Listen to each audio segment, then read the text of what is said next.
est passé sur l'Égypte. Alléluia. Moïse a vu ça. Il a dit, depuis ma petitesse, depuis mes péchés, j'ai tué l'Égyptien. Depuis ma vie chez mon beau-père, j'ai trop. Aujourd'hui, ce que j'ai vu, c'est la main de l'Éternel. Il a marché avec eux dans le désert. Et Moïse chanta. Si vous lisez, vous allez retrouver les paroles. Il y a une femme. J'aime cette femme. Cette femme a vécu la polémique. J'ai dit à quelqu'un que la vie que nous avons, c'est une vie de polémique. Amen. On nous provoque le matin, on nous injurie le soir. On pense que nous avons sauté la jeunesse. Nous ne sommes pas jeunes. Alors que, quelque part, le Seigneur nous a tout donné. Amen. Amen. Amen. Même le renouvellement de notre âge, quand on le regarde, le Seigneur renouvelle ça chaque jour. Amen. Le Seigneur nous a tout donné. Il permet que nous puissions rajeunir, parce que nous avons Jésus-Christ à nous. Amen. Alors, la femme, c'est Anne. Anne a été mortifiée terriblement par sa rivale. Sa rivale Pénina. À chaque moment qu'Anne était concentrée sur quelque chose, elle lui faisait des mois qu'elle a, comme on dit à Kinshasa. Je ne sais pas comment on a des paroles. Les septièmes. Quand on joue au piano, il y a là d'autres fondamentales, il y a les septièmes, les neuvièmes. On est en train de partager la nourriture, mais comment toi, tu n'as pas toujours d'enfant, seulement manger. Quand on veut prendre, mais pourquoi tu réclames de tes seuls? Donc, la Bible dit, elle était mortifiée par les paroles de Pénina. Mais Anne a fait une chose meilleure comme les fils de Corée. Les fils de Corée ont dit, quel que soit le péché de nos pères, lisez-le en Psaume 46, ils disent, attachons-nous à l'Éternel. Ainsi ils ont dit, avec Dieu, nous ferons des exploits. Il écrasera la tête de nos ennemis. Parce qu'ils ont compris qu'il faut se ranger du bon côté. La même chose avec cette femme. Son mari pouvait tout lui donner, mais elle n'avait pas d'enfant. Mais cette femme pria l'Éternel. Celui qui sait faire sauter les verrous. Et l'Éternel le fit.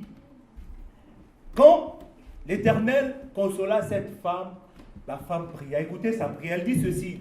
1 Samuel 2, à partir du premier verset. La Bible dit, Anne pria et dit, mon cœur s'est réjoui en l'Éternel. Ma force a été relevée par l'Éternel. Alléluia. Ma bouche s'est ouverte contre mes ennemis. Je vous avais dit que c'est la vie de polémique. Parce que l'adversité, de fois, on n'a pas besoin de la chercher. C'est la vie comme ça, quelqu'un qui était bien avec vous. Je ne sais pas ce qu'il a envié. Je ne sais pas par quelle mouche il est piqué. Un matin, il se relève. Il voit, Glorium, ta tête ne me plaît pas. Mais qu'est-ce que je veux faire comme sa tête ne me plaît pas? Je vais tout faire pour prouver que Glorium n'est pas bleu, elle est noire. Elle n'est pas rouge, elle est blanche. Et je vais faire, ça s'appelle dans la prise des vues. En tant que chose, ça s'appelle, il prend son angle des vues par rapport à moi. Tous nous filmons, et donc il filme. Mais ça, c'est l'angle des vues qu'il a pris. Il peut aller là, il verra autre chose, ça sera différent. Ce frère décide, ou cette sœur, décide de se mettre sur un angle des vues contraire au bon sens. Et il me voit comme ça, un méchant. Ah mais je ne dis pas qu'il y a des mauvais frères, j'aime beaucoup Jean-Mi, qui est un bon frère. Je suis fier, je suis à l'aise avec lui. Alors, il existe des bonnes personnes, mais j'ai dit qu'il y a à deux moments, tu n'as pas voulu t'énerver. Mais la polémique te vient dans la vie, attention. Moi j'ai toujours dit, comme du temps d'Esther, si quelqu'un rentre dans ma vie avec la polémique pour me combattre, j'ai dit toujours, comme tu es rentré dans ma vie, je vais te battre. Amen. Je vous dis la vérité. Alléluia. Je n'ai jamais vu l'Éternel abandonner le juste comme David. David ne dit pas que c'est de David qu'il s'agit. Il dit, j'étais jeune. J'ai vieilli. Je n'ai jamais vu un juste abandonné.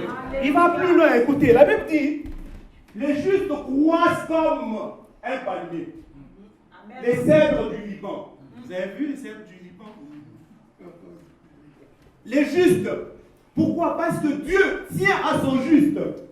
Alors je voudrais dire à quelqu'un ce matin, tu n'es pas juste. parce que tu es pur parmi nous. Mais tu es juste parce que le Seigneur Jésus-Christ a pris la place à la croix. Tu es juste parce qu'il t'a justifié et t'a pardonné. Tu es juste parce qu'il a besoin de toi que tu aies la vie. Personne ne peut te vaincre. Reste attaché du côté de Jésus-Christ.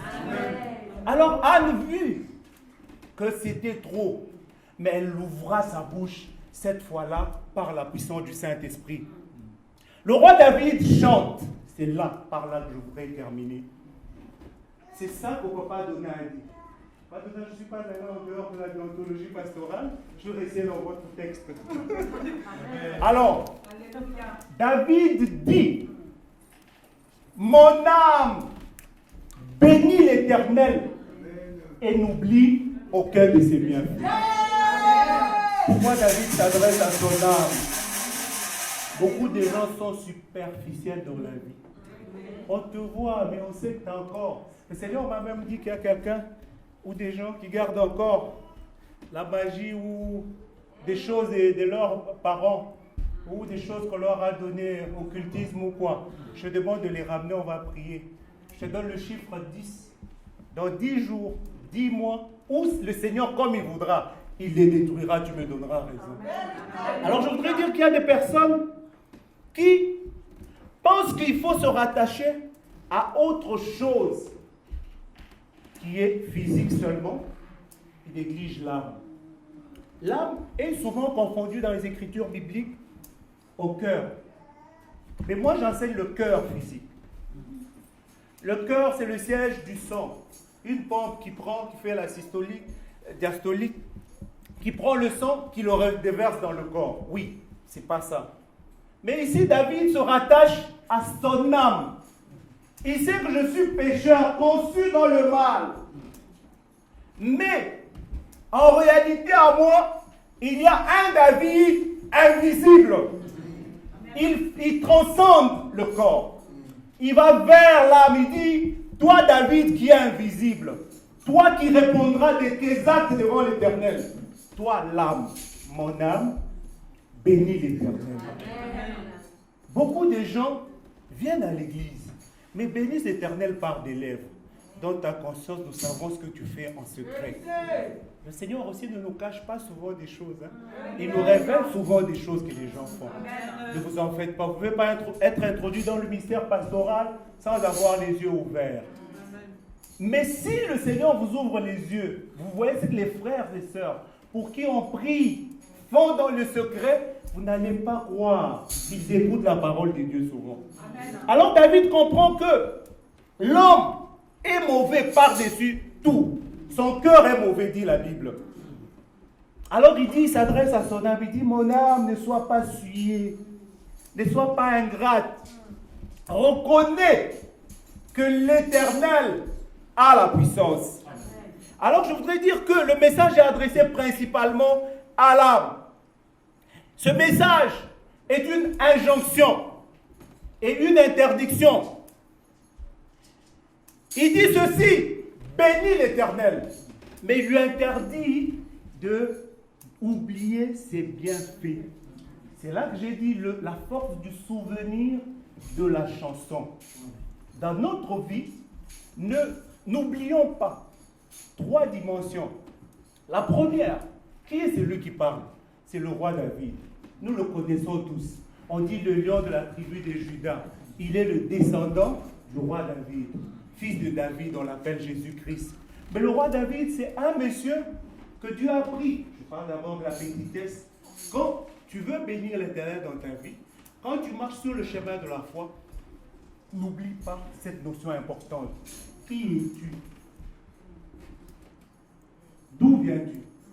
David s'est souvenu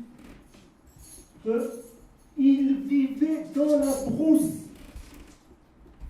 Ça va encore, il vit dans la brousse, il est berger. Mais même quand la bénédiction pour la royauté est venue chez son père, on l'avait oublié. Il a su parce qu'on écrivait, les anciens écrivaient, je vous ai dit. On l'avait oublié. C'est le prophète qui a insisté. Il dit, je ne vois pas l'accord du roi de roi pour bénir. Cherchez-moi le Louis David que je ne vois pas. C'est lui qui mérite la royauté. Alléluia. Moi, lui, David, je ne l'ai pas vu. Alors, le Seigneur avait son plan.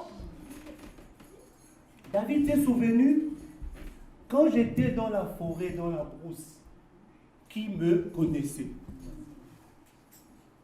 Beaucoup de gens ne se souviennent pas que Dieu a eu pitié d'eux. Beaucoup de gens ne savent pas qu'ils viennent de la grâce de l'Éternel. Beaucoup de gens ne pensent pas que... Ils pensent que parler français... Souvent, quand j'enseigne mes enfants, je leur dis, ça ne sert à rien de parler. Parce que c'est quand tu donnes à quelqu'un une partition, fait ça, il dit, ah, mais ça a la gorge gratte. Est-ce que je pourrais? Je leur dis souvent, ça ne sert à rien de multiplier les mots en français. David s'est souvenu que malgré mon raisonnement hyper intéressant, mes mots qui emballent des gens, je viens de la brousse.